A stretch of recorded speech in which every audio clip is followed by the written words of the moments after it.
What is up, everyone? Happy Football Friday. It's a gross, rainy one here in Pennsylvania. I don't know how it is out there, but Pretty nice out here. I wish. Anyways, got UFL Week 3 kicking off half an hour, I believe. One thing I forgot to put on. The only thing I forgot, Jimmy, on the script was the games. The totals and the times and where you can watch it. Yeah, about a half an hour. Friday game's always 8 o'clock, I believe. So, anyways, let's get rolling. UFL Week 3. We also got the Jets Panthers mock draft at the end of the show as well. So, no real breaking news per se, I guess. There was some stuff that happened today, but nothing really pressing. Transfer portal, college football news. Georgia State running back Freddie Brock. He is committed to Oklahoma State. Louisville edge rusher Damone Clowney. Really solid player out of Charlotte. He is Jadeveon Clowney's nephew, I believe. I'm not completely sure about the relation, but I would assume nephew based off their ages. And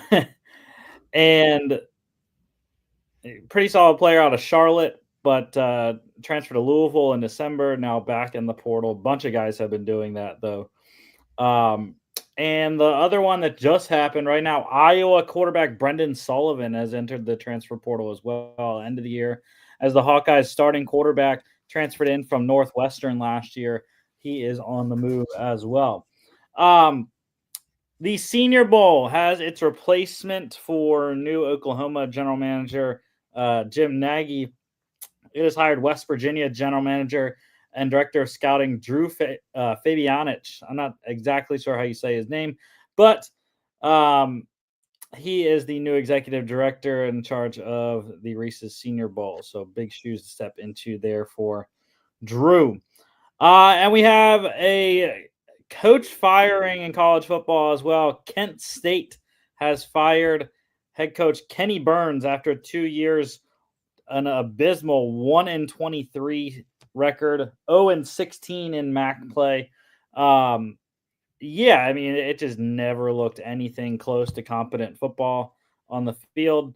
Kent State has had some decent players throughout the years, and it's a shame the players have won one game over 2 years and not really looking like it's a roster that will do any better at this point. So they got to get someone. They got to get a program builder into Kent State, revitalize that Golden Flashes program there.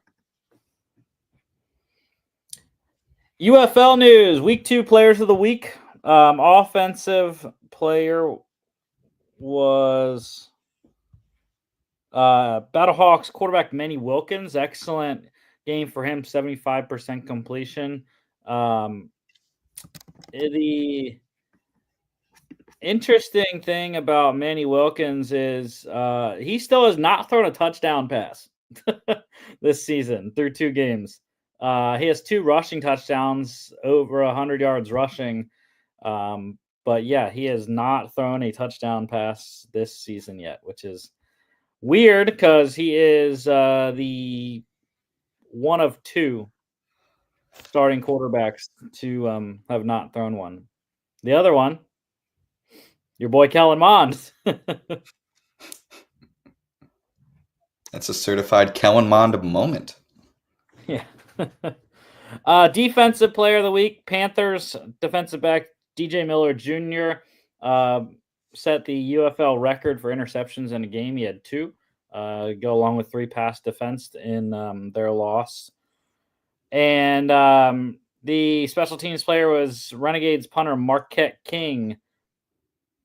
Pretty solid week for him. I was surprised that he was the special teams player. Brad Wing had better stats and does have the best stats of anyone in terms of punting. in the UFL this year. Brad Wing is bombing balls right now. He has a 52-yard average on 7 punts this season. Damn. And he's tied for the second best inside the 20 percentage at 28.6% of his punts. Drops him inside the 20. Couple coach changes. Once again, it's very odd early in the season here. The Brahmas offensive coordinator AJ Smith has stepped down. He will be successed by wide receivers coach, special teams coordinator Peyton Party as the interim offensive coordinator there. And for the DC Defenders, coming off a big win, going to 2-0 on Saturday night there. Defensive coordinator Greg Williams has stepped down as well. Defensive line coach and his son, actually, Blake Williams, will be the interim defensive coordinator there for DC. So, luckily, I don't think there's going to be a lot changing in terms of DC defensively. Not sure about San Antonio offensively, but DC defensively, since it's literally Greg Williams' son, I don't think he's going to change a lot. Just not sure how fiery he is. I know Greg Williams likes to get a little fiery on the sidelines. We'll have to see if his son is the same way or not. I hope so. Couple IR moves. Panthers placing running back Matt Colburn on IR. Showboats doing the same with defensive tackle John Atkins. And the Stallions placing quarterback Alex McGough on IR. So all those players, if you're placed on IR, you're out at least 5 weeks. The Brahmas, they released corner Greedy Williams, former second-round pick there in the NFL, not working out in San Antonio. I thought I had a good first game. He had like 6 tackles his first game. I don't know what happened there, and the Stallions, they have signed Wyoming quarterback Andrew Peasley to fill out the QB room with Matt Corral and Case Cookus there. NFL news. We love draft visits, so we got a laundry list of them. By team, the Colts, they hosted Texas quarterback Quinn Ewers, Louisville quarterback Tyler Shuff, Texas A&M defensive tackle Shamar Turner, and Ohio State offensive tackle Josh Simmons. The Raiders, they also hosted Quinn Ewers, Tyler Shuff, and they hosted Kentucky corner Maxwell Hairston. Browns hosted Shuff, Tennessee defensive tackle Omar Norman Lott, Penn State edge rusher Abdul Carter, and LSU tight end Mason Taylor. Seahawks hosting Shuff, Georgia center Jared Wilson, and Mason Taylor. Steelers hosting Shuff, Colorado quarterback Shedeur Sanders, and Syracuse quarterback Kyle McCord. Jets, they hosted Tyler Shuff as well. The Bengals, they hosted Tennessee defense tackle Omar Norman Lott and Ohio State running back Quinshon Judkins. Bills hosting Norman Lott. Titans hosting Norman Lott and Penn State edge rusher Abdul Carter. Chiefs hosting Norman Lott and Ohio State offensive tackle Josh Simmons. 49ers hosted Norman Lott and Texas A&M defense tackle Shamar Turner. Falcons hosted Norman Lott and Texas wide receiver Isaiah Bond. The Bears, they hosted Norman Lott, Texas A&M defense tackle Shamar Turner. Bucks hosting Norman Lott and Turner there. Dolphins, they hosted Turner, South Carolina safety Nick Emanwari, and Mason Taylor. Cowboys hosted Shamar Turner. The Cardinals hosting Shamar Turner and Georgia edge rusher Michael Williams. Eagles hosting Shamar Turner, Penn State safety Jalen Reed, and Texas A&M edge rusher Nick Scorton. Broncos hosting Ohio State running back Quinshon Judkins. Giants hosted Penn State edge rusher Abdul Carter and North Carolina running back Omarion Hampton. Patriots hosting Abdul Carter and Shamar Turner. Packers, they hosted Texas wide receiver Isaiah Bond. And the Chargers, they hosted Mason Taylor. So there are all notable visits that went down this week or are going down today. Big news for Isaiah Bond, arrested for sexual assault yesterday morning posted bail, posted bond, and he is out. But yeah, it's one of those things, Jimmy. I feel like we get it every single draft. Something happens. Usually not this far out of the draft. Usually something happens like the week of, or the couple days before. But yeah, I mean, it's now teams got to go recheck his character. You know.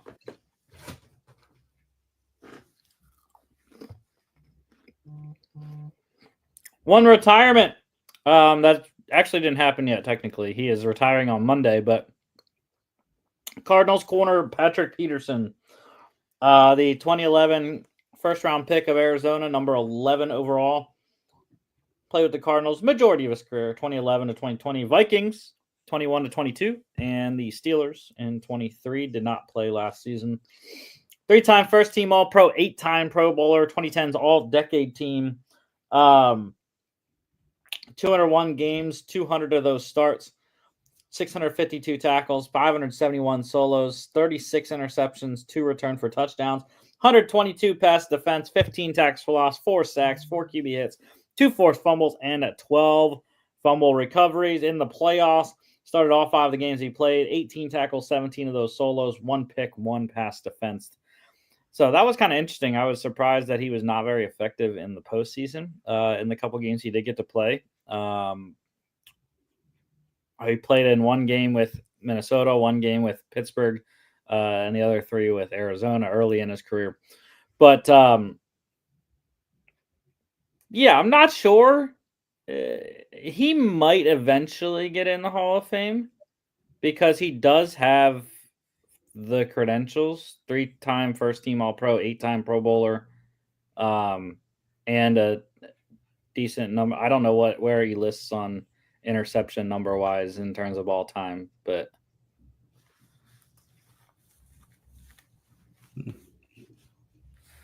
I think he's like Hall of Very Good. I don't know. I don't think he has the accolades or even the numbers that really stand out, especially for a career of his length. He was always good. Don't get me wrong. I loved him when he was on the Vikings, and he was always very consistent with the Arizona Cardinals. It's just, I don't know. He didn't define his position for an extended period of time throughout his career. And it's hard for me to look at him and be like, oh, yeah, Hall of Famer. Yeah, so I was very wrong in the interceptions. Mm-hmm. He's tied for 119th. Yeah, he's not a ball hawk. He was never a ball hawk, but he was always, again, like I said, he was Hall very good.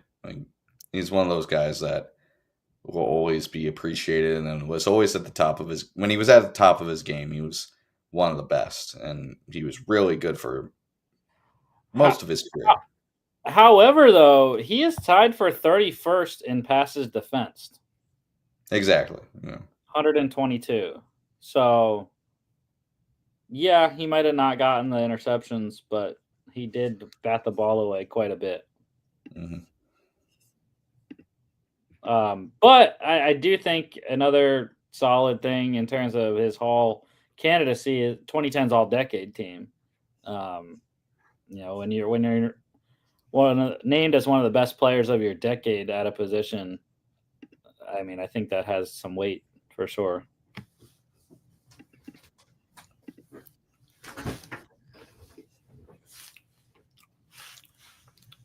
He was not listed as, or I guess we're still in the 2020s. I don't know where my mind was thinking. Anyways, injuries. Big news today. That should have been our breaking news now that I think about it. Saints quarterback Derek Carr going through shoulder injury right now. And there is concern that he might have to have surgery and miss a good portion of the season, which is kind of wild to me that we're like 5 months away from the season still. The man can't get shoulder surgery now and be ready in 5 months. I don't understand that. He's an NFL player. I wonder if it's rotator cuff kind of stuff. Maybe. And also, no one said if it was his right or left. Mm-hmm. I'm assuming it's right because people are being serious about it. But he ended the season with a left hand injury. So, yeah. So, concern for New Orleans. Intrigue nonetheless. Their options are bleak. It's Spencer Rattler and Jake Haener. That's what we had to witness the last half of the season. So maybe I would think about putting Taysom Hill back. I mean, can it really be worse than what we saw with those two guys? But yeah, I do think I think it definitely brings in the possibility the Saints go first round QB. And I know a lot of people are talking Shador Sanders. I did hear a nugget today, or I read a nugget today on the ESPN article. I don't know if you saw it. Jackson Dart. A lot of teams have Jackson Dart over Shador Sanders as QB2. So that's kind of wild. Yeah, it's interesting. I don't love the QB class of this draft, so I kind of get the confusion between Dart and Shador Sanders for QB2. Like I really think it's Cam Ward and then everyone else. Yeah, but even him in other classes would not be even Oh close. yeah, him in last year's class, I don't even think he's top 3 in last year's. I don't think he goes over Williams, Daniels, or May. Mm-hmm. One notable release this week: the Colts. They are looking for a new kicker. They released kicker Matt Gay, their starting kicker the last 2 seasons. Yeah. Money extensions. The Texans doling out some funds. They signed safety Jalen Petrie to a 3-year, $39 million extension. $29.16 million guaranteed there. He is now the highest paid nickel in the league. Well deserved. Re-signing the Colts. They re-signed tight end Mo Alley Cox. And a couple free agent signings. The Browns, they signed Colts quarterback Joe Flacco to a 1-year, $4 million deal. $13 million max value there. 1 year in Indy, comes back to Cleveland where he won the 2023 Comeback Player of the Year. The king and potentially is the week 1. Yeah, I mean, Tim, Kenny Pickett, and Deshaun Watson, who may not play this year because of his torn Achilles for his second time. Let me tell you, no one was more excited for the resigning of Joe Flacco than my wife. She was so happy. I was like maybe half an hour ago. I was like, oh, hey, looks like Joe Flacco's back with Brown. She's like, oh, he is? She was so stoked. Are you sure Kenny Pickett wasn't more excited? Nah. He said, thank God I don't have to play. It's like, oh, thank goodness. But yeah.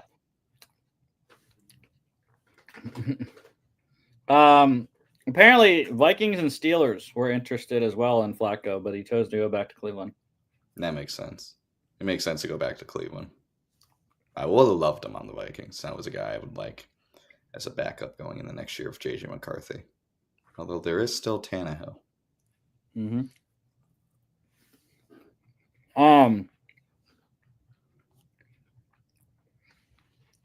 The Eagles, they signed Raiders wide receiver Terrace Marshall Jr. to a 1-year deal, taking a flyer on the former second-round pick. I like it. Not bad. The Cowboys, they signed Titans offensive lineman Sadiq Charles, so back in the NFC East where he was drafted by the Commanders. And the Seahawks, they are reuniting with their quarterback as well, signing Giants quarterback Drew Lock. So he is the new backup to Sam Darnold. Nice. That QB room in Seattle is just white boys with vibes. Yeah. All right, let's get to the UFL pick standings here. Yeah, we're on fire to start the year, other than Christian. Christian has 3 lone wolves. He is 0-3. Danny has a lone wolf, but he won it. But unfortunately, he was with Christian on the other play in week 1, and you and I won. So Nice. it is all at the top. 7-1 for you, me, and Danny. Christian trying to catch up. He's a little bit behind. 4 games already after 2 weeks. First game here, Renegades at the Stallions. That's coming up in 8 minutes. We have a lone wolf.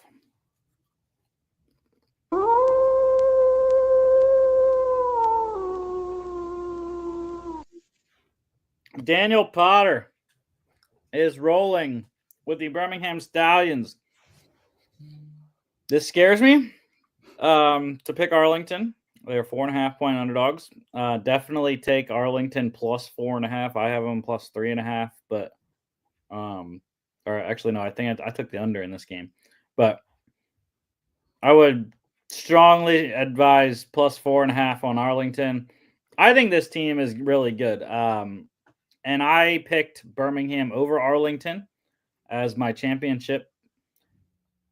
But from what I've seen from Birmingham and what I've seen from Arlington, Arlington is the better team. Luis Perez is dialed in right now. Tough environment on the road. Stallions' first home game of the year. So they're going to be wild in Birmingham.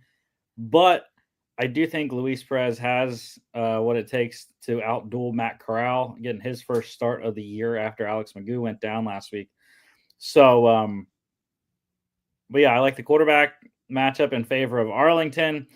The defense is why I like the under. So the total is 39.5. I had it at 39. It's actually Birmingham minus 5.5 up to it now. So definitely keep taking Arlington. But yeah, I like under 39.5. I think both these defenses are outstanding. When you look at the defensive stats, team stats of this game, now Birmingham is middle of the pack, right? They have allowed 15 points per game over two games so far.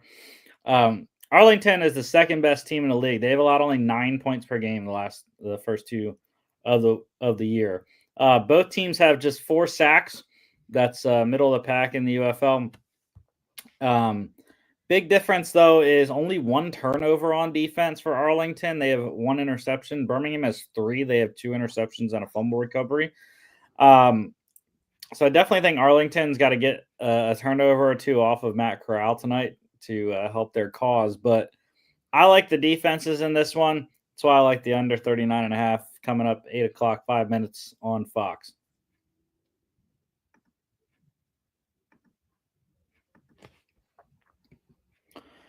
Roughnecks at the Showboats. Yeah, there is no lone wolf on this one. This is consensus. And if Houston wins, man. I mean, props to them if they can win. But I don't see it. This team is the worst team in the UFL. Thought Memphis really showed something last week in DC when I got to watch it in person. I think the addition of Ken Wisenhunt as head coach in week 2 really boosted their confidence. And the defense is balling out. Tough they lost John Atkins in the middle. But I like this Memphis defense to really make Anthony Brown struggle as he has this entire season so far. So I don't see Anthony Brown being able to beat Memphis. And EJ Perry, if they can clean up the clock issues where they had to burn all their timeouts really early, if they can get that figured out, I think they'll be a better oiled machine there. And week 2 of Ken Wisenhunt calling the plays, I think, will also increase the offensive productivity. So, yeah, give me Memphis. Houston's defense may be able to hang in this one. But they're the second worst defense in the league. They allow 21 points per game, and they allow the most yards per game in the league, 379. They are also, or never mind, Memphis is the only team without a turnover this year on defense. But Houston is tied for second to last with only one. So total is 35.5. I lean on the under. 2:30 tomorrow, ESPN and ESPN Plus. Sunday doubleheader. We got the Brahmas at the Panthers. Christian rolling with San Antonio. He's done this before, man, and it hasn't worked out.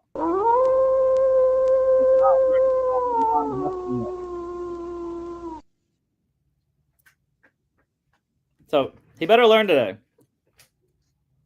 or else we're gonna ban him from picking San Antonio the rest of the year. Yeah, I mean, it's Kellen Mond. Like, I don't trust Kellen Mond to be an accurate nor a starting professional quarterback. So that's really all I got on that one. That's all I need. If you want even more, then we can look at the defensive stats, which I really like, that I have this Excel sheet that tells me defensive stats. Michigan is middle of the pack, 16.5 points per game. San Antonio has averaged 9 points per game through 2 games. Like, they are not going, or actually, no, they scored 6, I think, week 1. Nope, never mind. 9-9. Yep. So they are an offense that averages 9 points per game, and they just lost their offensive coordinator. So yeah, I have absolutely no confidence that Kellen Mond and this offense can get off the ground. It sucks because they have really good offensive players in Anthony McFarland and Jontre Kirkland. But yeah, it's Michigan, and I like the over in this game, Jimmy. 35.5. I like the over. You know why? Because San Antonio has the worst defense in the league. Very intriguing because we know Wade Phillips is supposed to be a defensive guy, right? Not this year. San Antonio is giving up 29.5 points per game. Damn. They've given up 33 in week 1, 26 last week. They are second to last in yards per game, 333, and they are tied for second to last with just 1 turnover through 2 games. So, yeah, they're getting rocked, and it's probably partly because they're on the field so long. The offense can't get anything going, so they have to punt consistently, which is interesting because Brad Wing only has 7 punts through 2 games. But it's turnovers on offense, and it's going for it on 4th down, whatever. But yeah, defense on the field way too much. So that's why I like the over. I mean, 29.5 points per game. If San Antonio continues its pace, 9 points per game, I think I might be wrong, but I do think 29.5 plus 9 equals 38.5. So yeah, I like the over. Get Bryce Perkins and this Michigan offense to score some points, which is going to be tough. They just lost Matt Colburn, so Toa Tawa, they re-signed him, and Nate McCrary going to be the lead back. Jaden Sheridan as well.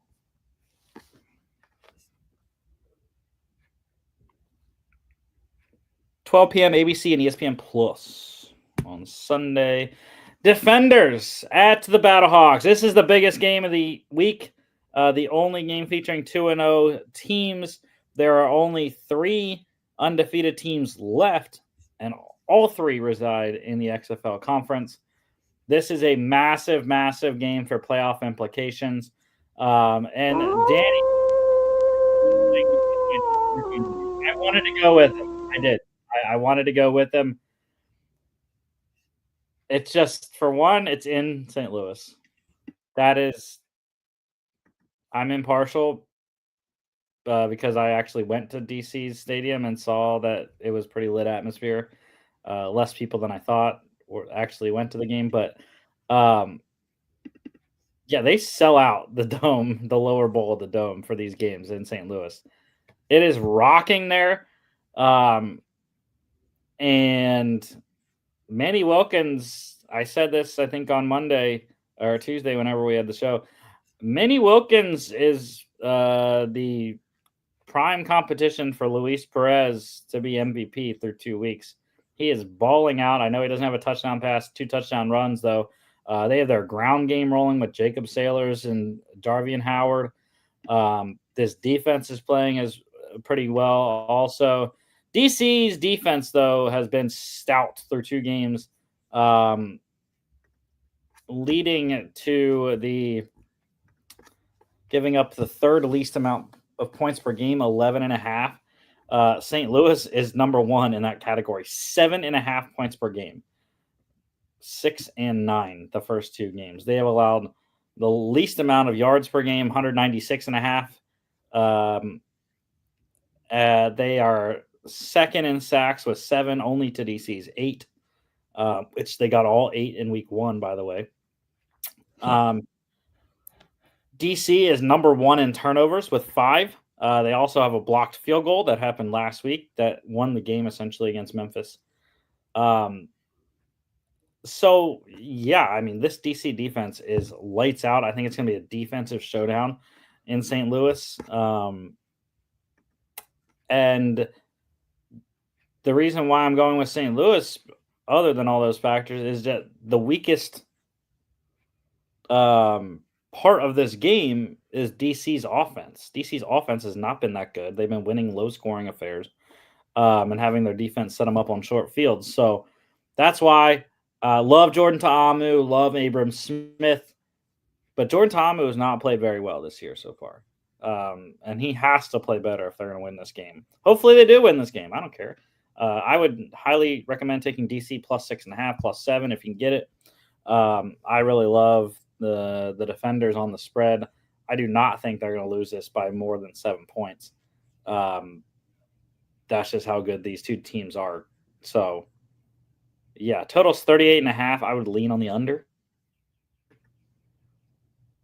3 p.m. ABC and ESPN Plus on Sunday. Got to get the game up on my phone. The Renegades and the Stallions kicking off on Fox right now. We got Arlington, and I got the under 39. So we're rolling here. Yeah, Jets Panthers mock draft. We got the Jets with 742.73, Panthers 857. That is the Rams pick that they traded to Carolina for to trade up for Braden Fisk last year, and 74 as well. Traded their second round pick to Chicago, the last pick of the Bryce Young deal. So yeah, let's roll it.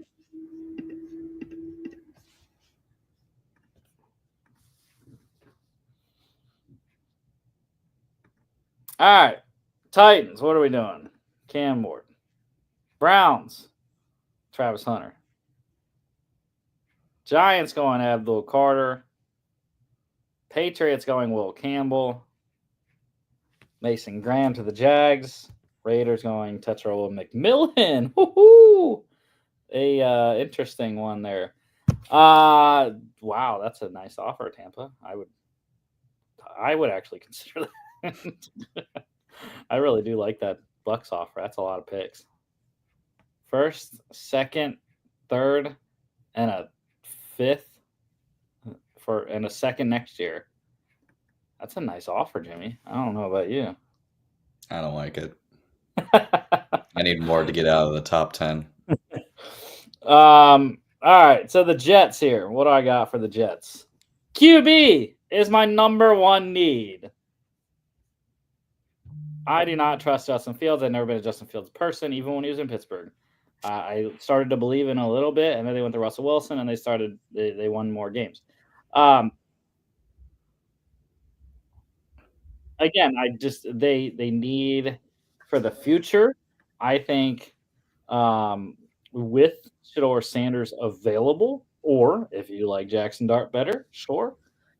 But I think quarterback's the number one need. I think that's where they should go, especially with Shador on the board. After that, wide receiver. Wide receiver is horrendous after Garrett Wilson. They signed Josh Reynolds. They restructured Alan Lazard to keep him around this year. Malachi Corley is going into year 2. I know a lot of people liked him coming out of Western Kentucky last year, but didn't do a ton as a rookie. They also signed Tyler Johnson from the Rams. They got Xavier Gibson. He's more of a special teams player. They really don't have much else. So wide receiver is a big need as well. Tackle. They need a right tackle. They have Carter Warren, the 23 fourth rounder, slotted in right now. I would suggest making him a swing tackle, maybe Max Mitchell, your 22 fourth rounder as well. But I think they should draft the tackle at some point to give competition to Warren at right tackle and or get the guy for the long term to pair with Olu Fashanu. Left. Edge rush. Edge rush is the next one that I got. Yeah, they have Jermaine Johnson, 22 first rounder, Will McDonald, 23 first rounder. But, dude, they have nothing behind them. They have Michael Clemens, who's pretty solid, 22 fourth rounder. But other than that, there ain't nothing. Eric Watts is the other backup defensive end.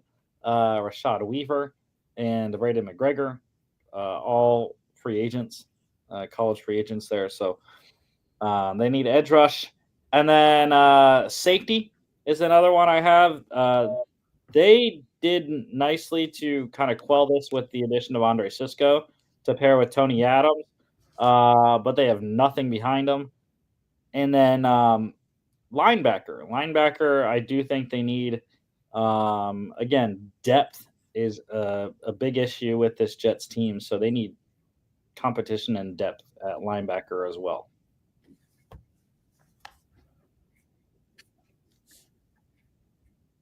Where do you want to go with New York there? I think the obvious one is Shador Sanders. I think either him or Dart are the second best QB in the draft. I don't think you get either of them by waiting or even trading down. Mm-hmm. I think Shador has the higher upside. I think if he can really translate his athleticism to becoming a really good, refined quarterback, he could really be a good quarterback in this league. That's still a big if, and who knows how well the Jets can develop a quarterback. But yeah, I think Shador's is obvious pick here. I would say if you're not going quarterback here, you're going Membu, but I think you go quarterback here if he's here. To be honest, trading back to 19 with the Bucks getting all those picks, you could draft Jackson Dart. But that's just me. But the other thing about drafting a quarterback that's nice is that they do have Justin Fields, right? That they can sit the rookie if they're not ready. Or if they want to, they can name Justin Fields the starter and sit the rookie and then make the rookie in a non-official camp battle. If Shador would outshine Justin Fields in camp, like, you have to play him. So, yeah, I like Shador Sanders here for the Jets. Mm-hmm. And my Carolina Panthers here. See, no, that's not as good as an offer, Green Bay. You got to try harder. That one's not bad. I would need more, though. Second round pick into the top 10? Hell no. All right, Carolina. What do I got Carolina-wise? Corner is my number one need for Carolina. They need someone to pair with J.C. Horn. They have Sho Smith-Wade going into year 2, fifth rounder last year, plays pretty well, but he's a nickel. Mike Jackson, who they re-signed, he's okay. But again, there is literally nothing. Caleb Evans, who you know well from the Vikings, he is the main backup. They have like nothing signed at corner, or at least showing. They do have Caleb Farley, it looks like, who is a free agent still.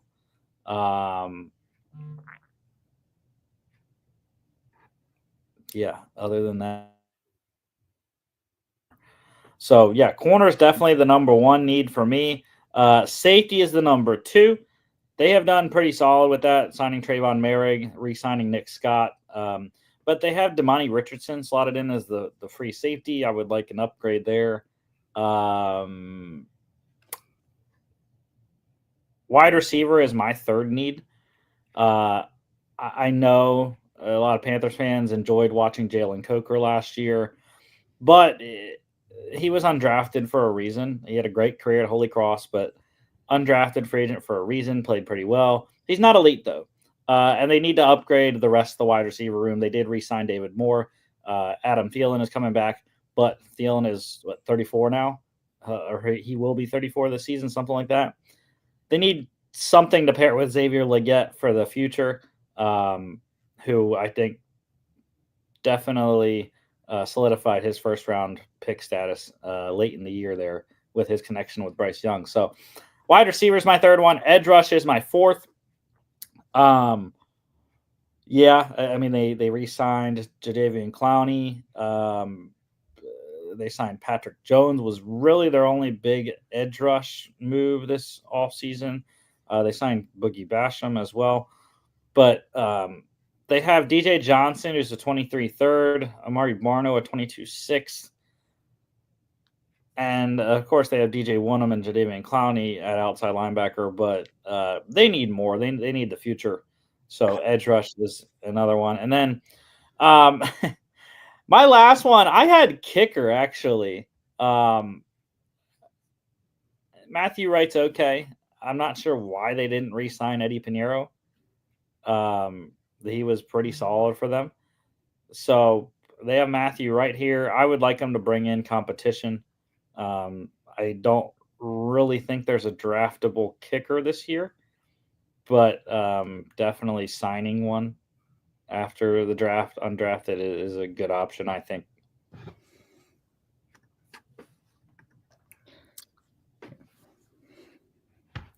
Go ahead.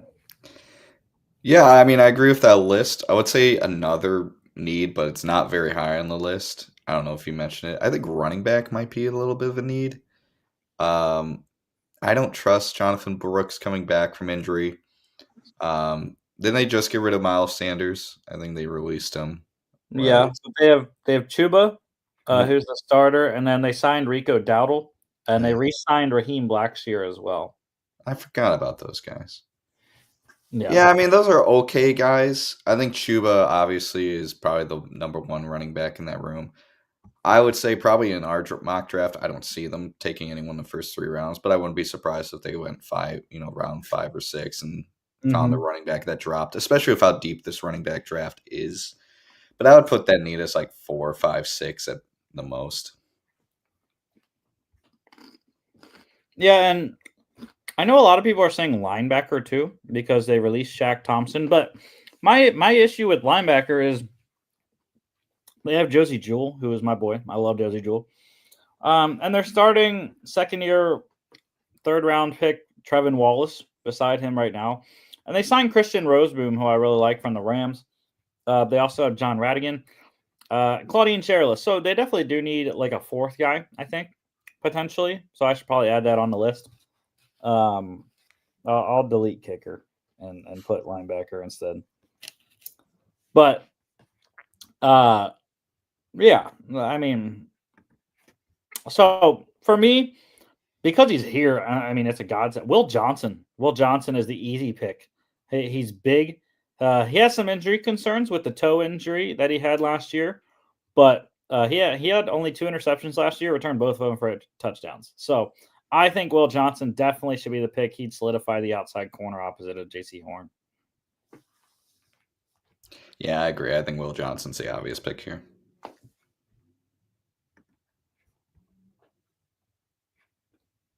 Armand Membu to the Saints. Kelvin Banks to the Bears. Where is Ashton Genty going to go? Tyler Warren to the 49ers. To the Cowboys. God, why? Michael Williams to the Dolphins. Jalen Walker to the Colts. Shamar Stewart to the Falcons. Mike Green for the Cards. Nicky Manwari for the Bengals. Seahawks going Gray Zabel. That's a good one. Jahdae Barron to the Bucks. Jahad Campbell to the Broncos. Steelers going Matthew Golden. Knew that was going to happen.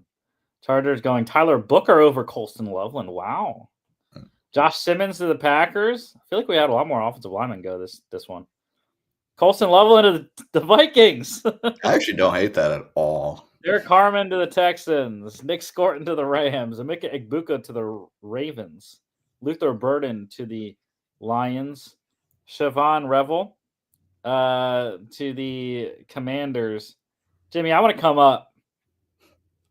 I know it's a long, long way.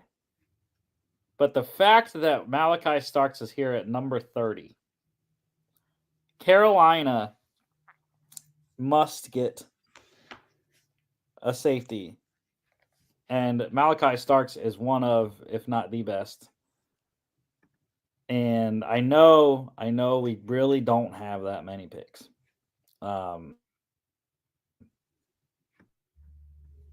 But it's worth it to solidify the back end of your defense.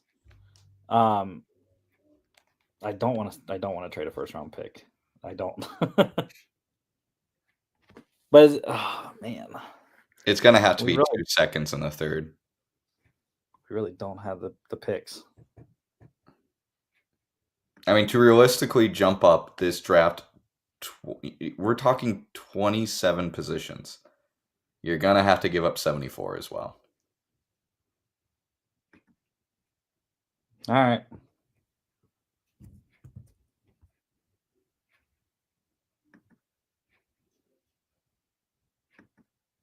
Oh shit, it worked.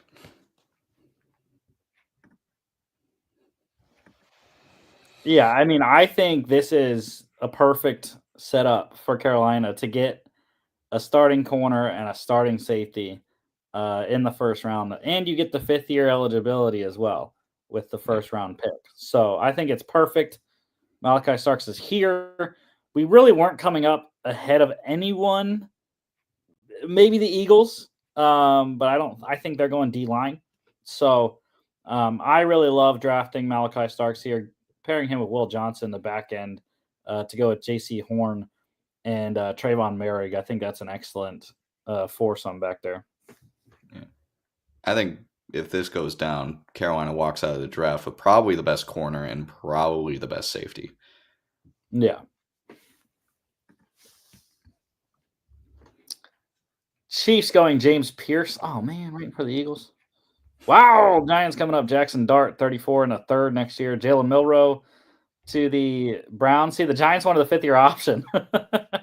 Jalen Noel to the Eagles. Donovan Ezra-Waku to the Titans. Ben Morrison to the Jags. Omarion Hampton to the Raiders. Tyleik Williams for the Patriots. Bears going Carson Swessinger. Saints going Quinshon Judkins. Xavier Watts to the Bears. And we are back on with the Jets here. And what did I say, man? Arlington has to get turnovers off Matt Corral, right? Mm-hmm. Joe Powell just picked Matt Corral. So turnover inside Birmingham territory here, and they just got another first down inside the 30-yard line. So Arlington looking good early in Birmingham there. Jets here. So we got Shedeur Sanders. Why not? You want to pick up a 4th and move back one, Jimmy? Absolutely. Bet. Trey Amos, what the Niners wanted. All right. So next need I have for New York is wide receiver. And we have one here. Trey Harris, pretty solid player, 6'2", 205, speedster as well. If not, tackle. We have Josh Connerly available. Next one is edge rush. Landon Jackson is a beast. I love Landon Jackson. Safety. I don't think we have any safeties. No, after Xavier Watts, it kind of dips off. And then linebacker, which I don't think we have any either because Carson Schwestinger just went. So, we got JT Tuimoloau as well as edge rush. So those are the guys I would go Harris, Connerly, or Jackson probably. I think that's the order I would too. I think I'd do Harris first, get Shedeur Sanders a pretty good target, Then Connerly second, improve that offensive line that has been pretty bad for a couple years. But I still believe in what was his name? I'm blanking. Fashanu. I still very much believe in him. I even believe in guys like Vera Tucker, and I think Carter Warren's pretty solid. Jimmy, I think I'm changing my mind actually. Now that I look at the Jets roster, Walter Nolan has fallen for some reason. The Jets signed Derek Nottie to go with Quentin Williams. They have Leonard Taylor, Byron Cowart, Fidarian Mathis, and J2 Fele as their D tackles. I like going Walter Nolan for the value alone. I get the value, but I think Nottie to pair with Williams is very solid. I don't see Walter Nolan coming in and immediately starting. And how I almost like Kenneth Grant as much, if not more, than Walter Nolan. I don't want to abandon the need when a guy of, in my opinion, of high caliber in Trey Harris is there. I know you could probably get a pretty decent wide receiver at 73, but I could also argue that you can get a pretty decent defensive tackle at 73. Like, what's his name from Toledo? That Darius Alexander. I know he's going to probably be available, and he's really solid. I don't disagree that Nolan and Grant would be really good value. I think Trey Harris can start day one. I don't think Nolan would start over those two guys that we mentioned, and I think the Jets just need guys that can come in and play right away. I think he would. He's a first round pick by most people. Anyways, big penalty for Birmingham. Lucas Haversick had kicked a field goal, but Birmingham had 12 on the field. 5-yard penalty, and it was enough for a first down. So it's now 1st and goal, Arlington. Yeah, okay. I'm okay with going Trey Harris. We're trading back in with Carolina. Walter Nolan. Donovan Jackson to the Cowboys. Seahawks up for Connerly. 50 and a third. Wyatt Millum to the Falcons. Jalen Royals to the Cardinals. This is ridiculous. Why are these D tackles not going? Tate Ratledge to the Dolphins. Princely Umanmielen to the Bengals. JT Tuimoloau for the Colts. Caleb Johnson to the Broncos. Jared Wilson to the Seahawks. Just visited them, actually. Olufemi Oladejo for the Bucks. Kyle Williams to the Packers. Landon Jackson to the Chargers. Maxwell Hairston to the Bills. Jack Best to the Bills. Jimmy, we should trade up. Yeah, I was about to say, like, if he's going to continue to fall, absolutely trade up. Like, all right, we got to come up 15 spots. I think you do. Do we want to get a second? I don't think you have to go that far. I think you could do 70. Yeah, do that. 73, 113, 162. Bet. All right, take Walter Nolan. I mean, we overpaid, but no. Yeah, again, it's ridiculous value. Oh yeah, there's absolutely no way he would fall this far. This makes no sense. But yeah, I mean, we have to. Good stop again by Birmingham. They forced another Haversick field goal, so 3-0 Arlington in the first quarter off the Joe Powell interception of Matt Corral. All right, we don't have any more picks. So here we go. Cardinals coming up for Kenneth Grant, 78, 115, 152. Kevin Winston to the Lions. Jonas Savaiinea to the Commanders. Bills going Shamar Turner. Chiefs going Travion Henderson. That's a good fit. Eagles going Denzel Burke. Marcus Bowe to the Giants. Chiefs going TJ Sanders. Browns get Emory Jones. Azariah Thomas to the Raiders. Gunnar Helm for the Patriots. That's stupid. Mason Taylor should have went. Elijah Arroyo to the Jags. I do like Elijah Arroyo. Braden Swinson to the Saints. Cam Scatterbo to the Bears. Texans going Cameron Williams. Bills going Barrett Carter. Tez Johnson to the 49ers. Saints up for Jaden Higgins, 93-131. Darius Alexander, Bengals up, 81-193. Josiah Stewart to the Ravens. Darian Porter to the Texans. Colts going Mason Taylor. That's ridiculous. Alec Manor to the Patriots. Andrew Makuba for the Seahawks. Steelers going Tyler Shuff. That's a lot of people fit that one there. Terrence Ferguson to the Bucks. Harold Fannin to the Broncos. It's like a tight end run in the third round. Omar Norman Lott to the Chargers. Jordan Birch to the Packers. Ariante Ursary to the Jags. Texans going Torrey Horton. Rams get Dorian Strong. Does Alfred Collins make sense for Carolina?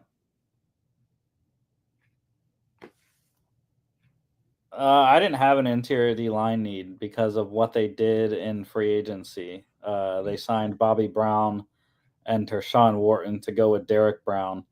And I like their depth. LeBrian Ray, Shai Tuttle, Ashawn Robinson, and the 24 6th-rounder Jaden Crumedy as well.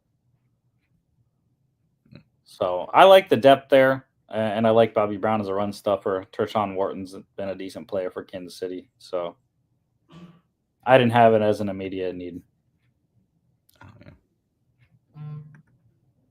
Dylan Fairchild to the Ravens. DJ Giddens for the Seahawks. Tyler Barron to the Cowboys. Browns going Kyle Kennard. Kobe Bryant to the Chiefs. Eagles going Miles Frazier. The dumb Eagles draft, by the way. Lathan Ransom to the Vikings. Charles Grant to the Dolphins. Rams coming up for Chris Paul, 101 and 190. Ashton Gelati to the 49ers. Xavier Restrepo to the Giants. And the Lions getting Savion Jones. So here's what we got. We made a couple big trades, one on each team. And we ended up with, I think, excellent drafts for both. Shedeur Sanders at 7 was a godsend. Jets fans do not have to watch 17 games Justin Fields or Tyrod Taylor. I got Trey Harris, the pair with Garrett Wilson and Alan Lazard in the second round. And then we got Walter Nolan also in the second round, traded up after he fell all the way to 58 for some reason. The Panthers, we had just 2 picks. Started with 3, but we had to come up to get them. So Will Johnson, we got at our normal slot at 8. Pair with J.C. Horn on the outside and Show Smith-Wade on the inside. Malachi Starks, we traded all the way up from 57 to 30. Got the 5th-year option there on what Jimmy has as the best safety. I think it's close between him and Nicky Manwari. But yeah, definitely pairing him with Trayvon Merrig is a really solid deal there for the back end of Carolina. By the way, that trade we made to come up for Walter Risen, I think when we traded back for Trey Harris and picked up, I think it was pick 113 from the 49ers. That was a pick we immediately turned around and used to move up. So that was a pretty good asset management from armchair GMs over here. Yes, sir. Yeah. I think it's great for both teams. I really like Carolina's. I think getting what could arguably be the 2 best, if not at the very least top 2 players at 2 very key positions. Like in terms of corner, it's Travis Hunter and Will Johnson, and in terms of safety, it's Imanwaru and Starks. So getting the top 2 in the first round, not having to give up a future first. Sure, we gave up 2 seconds and a third, but I mean, to move up 27 spots is really impressive. I don't know if that trade happens in real life, if we're being quite honest, but I mean, if it works, it works. Yeah, and I'm happy with what the Bills got as well. Jack Betch and Barrett Carter don't make the difference for me. Mm-hmm. All right.